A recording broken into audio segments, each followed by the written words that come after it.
A continuación le voy a pedir al doctor Eric Mendoza que nos hable de FACO en pacientes de alto riesgo. Adelante. Gracias, Lupita. Bueno, en concreto para hablar de pacientes de alto riesgo son dos tipos de pacientes en los que quiero concentrarme y son en pacientes miopes altos y pacientes postvitrectomía.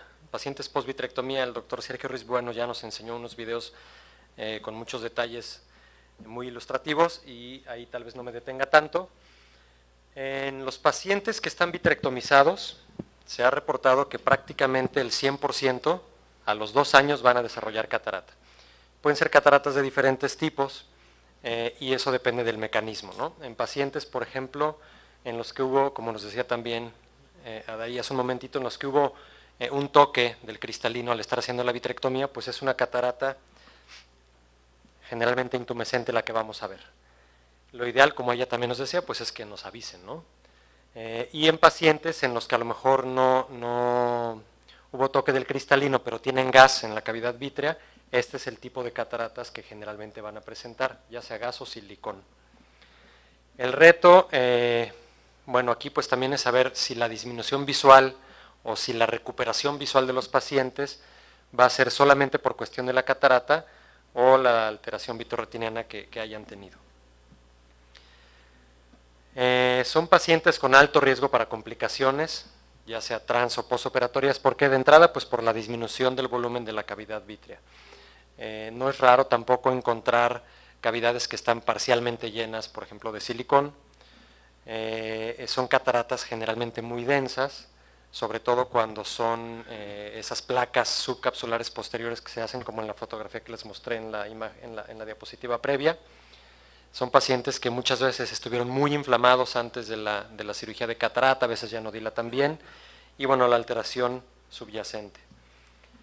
En los pacientes miopes altos, y aquí sobre todo hay que considerar la miopía axial, ¿no? Son ojos muy grandes, pues tienen muchos retos que hay que considerar, vamos a ir viendo poco a poco en el pre, trans y postoperatorio. Es importante, sobre todo en los pacientes post-vitrectomía, conocer los antecedentes.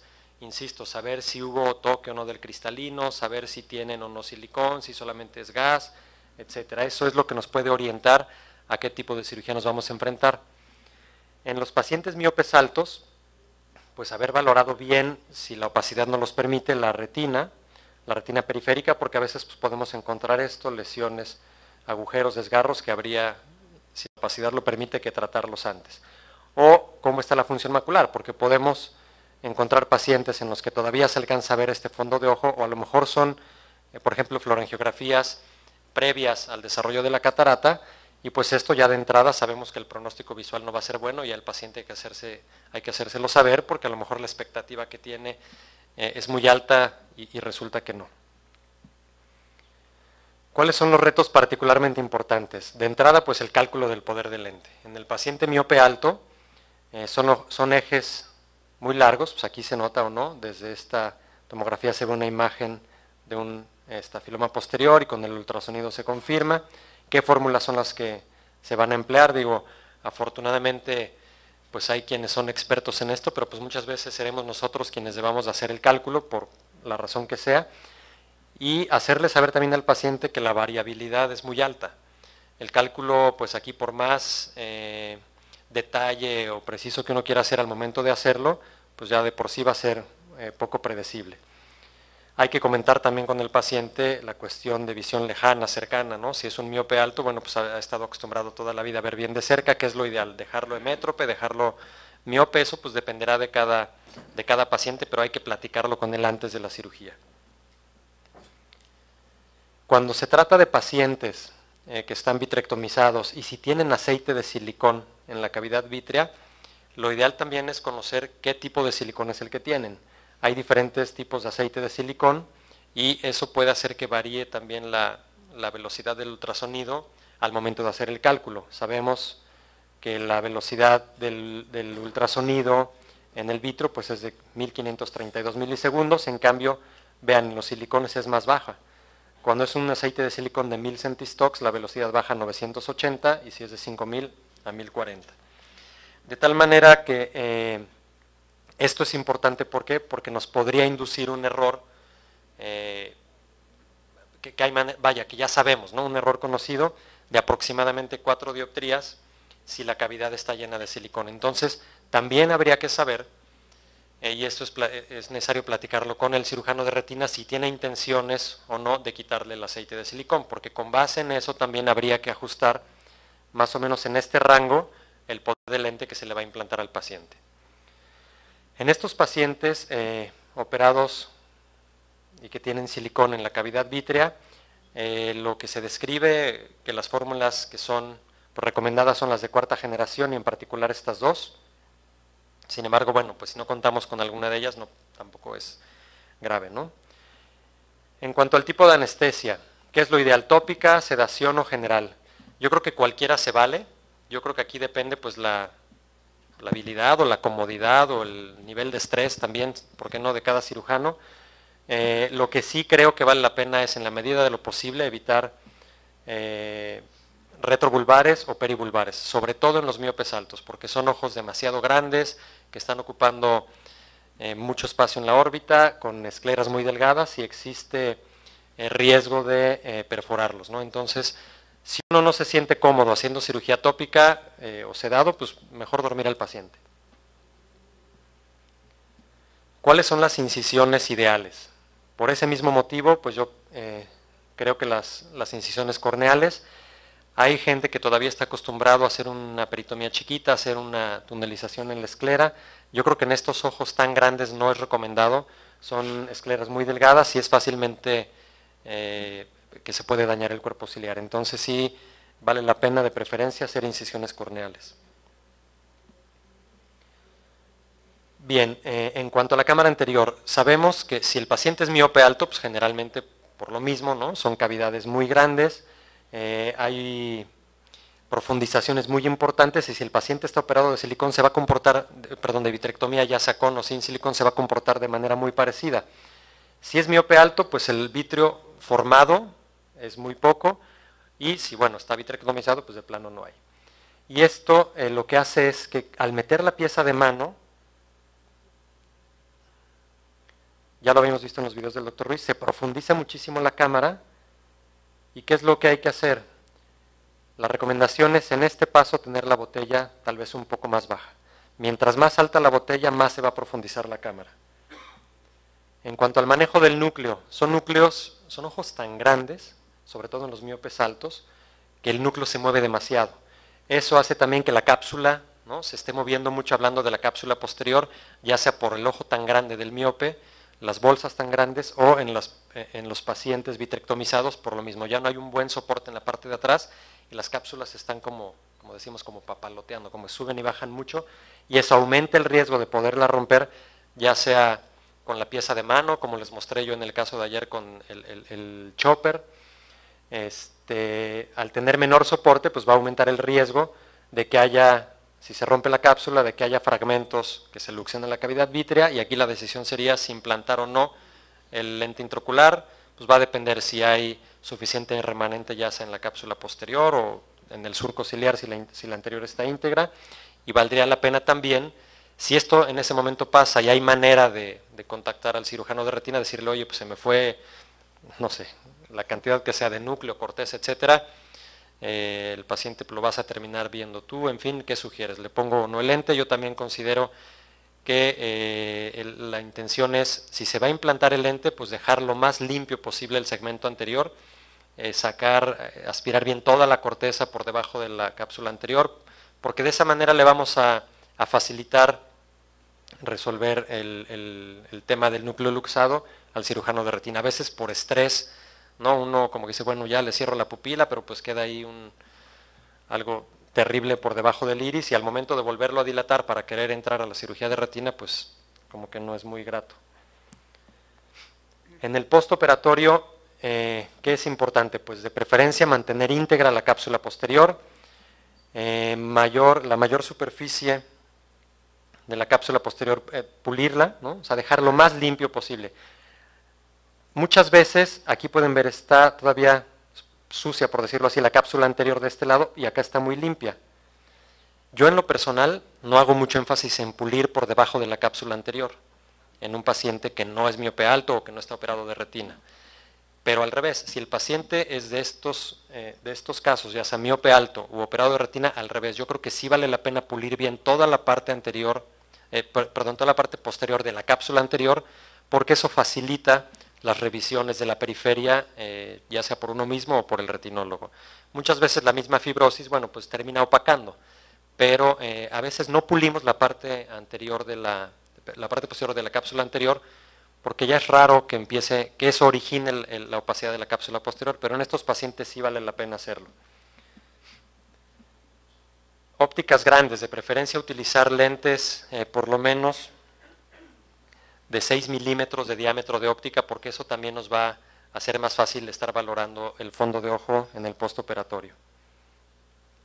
¿Cuáles son las recomendaciones finales? En el preoperatorio, si se pudo haber revisado bien la retina periférica y la mácula, el cálculo en los pacientes miopes altos son las fórmulas que se recomiendan, SRKT, incluso SRK2, que se supone que es una fórmula prácticamente prohibida en miopes altos, parece que da buenos resultados. En los pacientes vitrectomizados y si tienen silicón en la cavidad vítrea, Holaday 2 o Hygis. Insistir en la anestesia tópica, incisiones corneales, evitar en la medida de lo posible estar traumatizando el iris, que la capsulorhexis sea central, continua.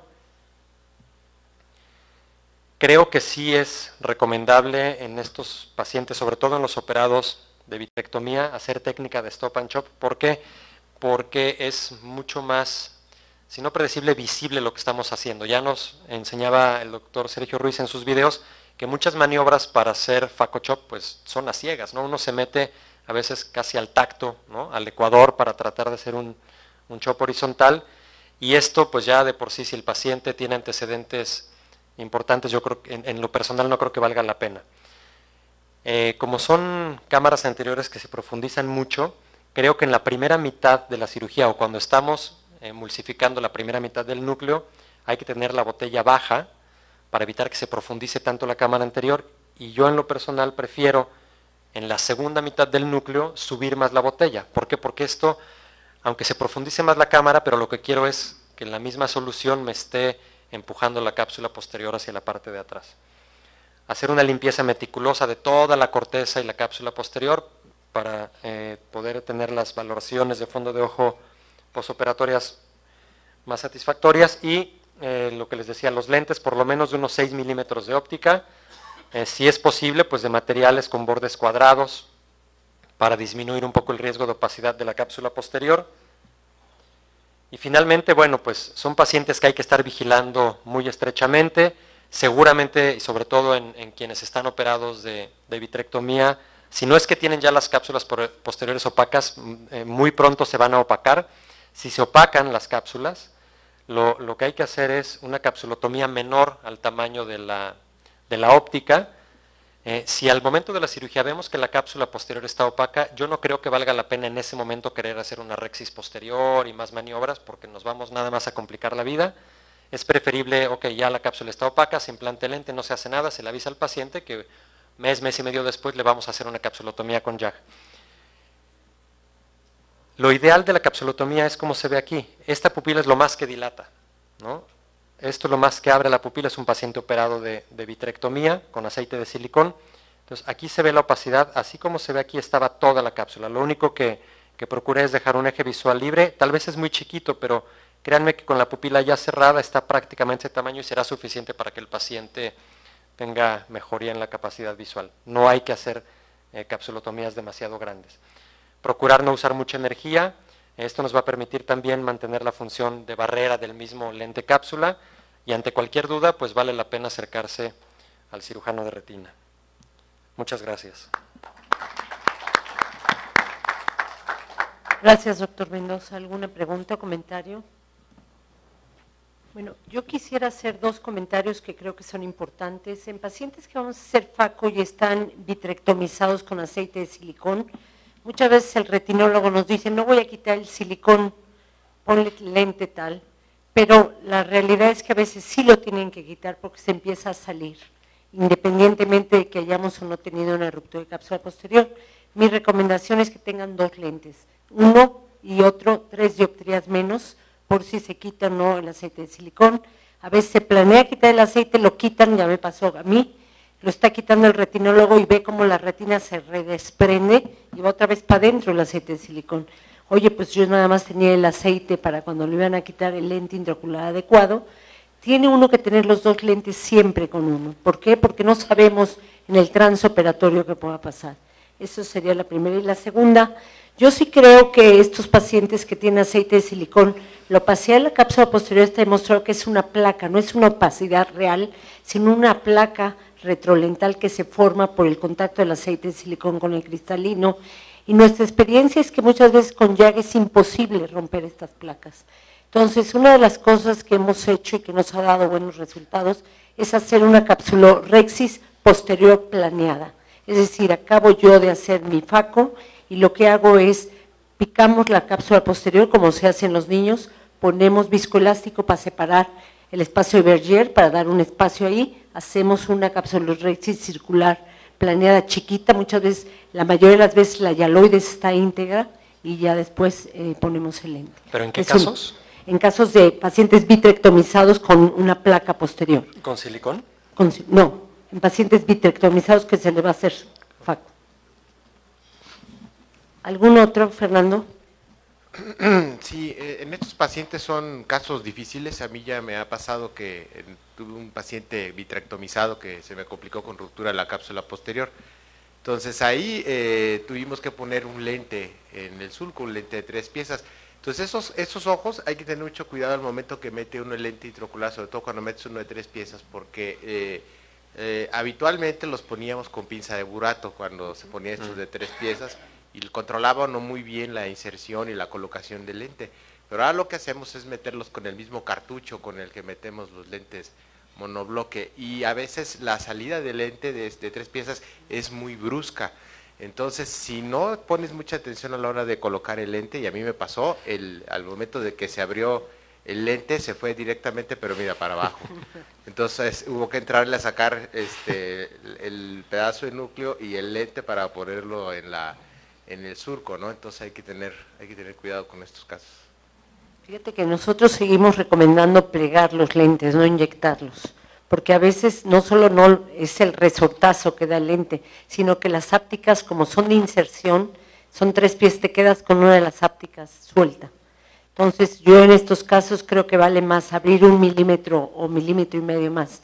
Ya está la cirugía complicada, abrir un poquito más y plegar el lente para colocarlo con mucha precisión. Si decides inyectarlo, ¿sabes cómo evitas casi por completo que se desprendan las ápticas con un cartucho más grande?